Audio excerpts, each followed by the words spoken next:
jira qof qalad ka gara ex-kayga hore si xor u dhaawacaan faante hey maxaa ku samaysan oo sheekee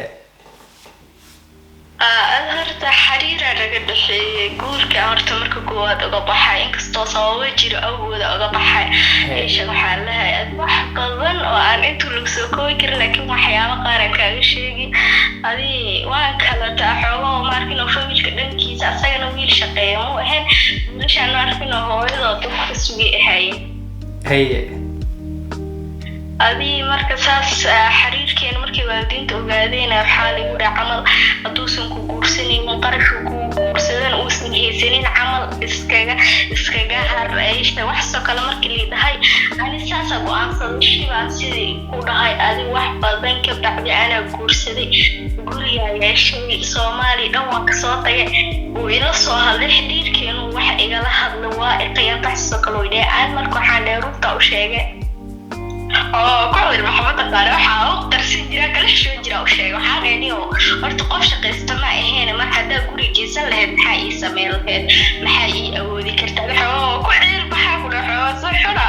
مركز أصل والله حوله وحكى مش إني آدمي كان حنحتى مرة وحسب محا هذا القص والله هذا وحاجة لنا شقيس سنين وحاي سنين كده محاي سمينا عمل مركز رامي والله وحاسس هذا عمل ويلك لكن استحوه واسعى لجمله لكن والله وحيد لي شيء كرسحنا وقالوا فات او بهدلوا وجرتو اوكي رجعت على فكر ايش كعفي بات والله انا كنت قف قلد يقول لي لكن استغفر الله اسكروا لا انه هذا اشتا اسكو في علم ويلا سو هلا ما شاء الله قف fiican waaye marka laba eray isbaxno waa isku boodina xiriirkeena hor wax ka sheeg aniga hadii waxyaabo qaar oo aan arkin aan kala cabsan jirin markaas aan weydiin jiray u sheegi Soomaa waxyaabo qaar oo weydiin soo wasla hadalna si walaaltinimo waxas markuu uu soo qaadan aniga runta u sheega asxaabay soo jeeda gabadhan waxay dhahday saaxiibka ex-kii hore jeclaan lahaa inuu cafiyo wax kale ma aan waxay tiraahday anagoo wada socono xiriirkan oo kaya family-geena ogaadeen kadib family-geena waxay ugu dhaheen maxaa ka goynaya hooyisu la jooga hooyisa wax ka sugaa in shaqaysta ma ahan in isku filan he's broke ayad ma hayde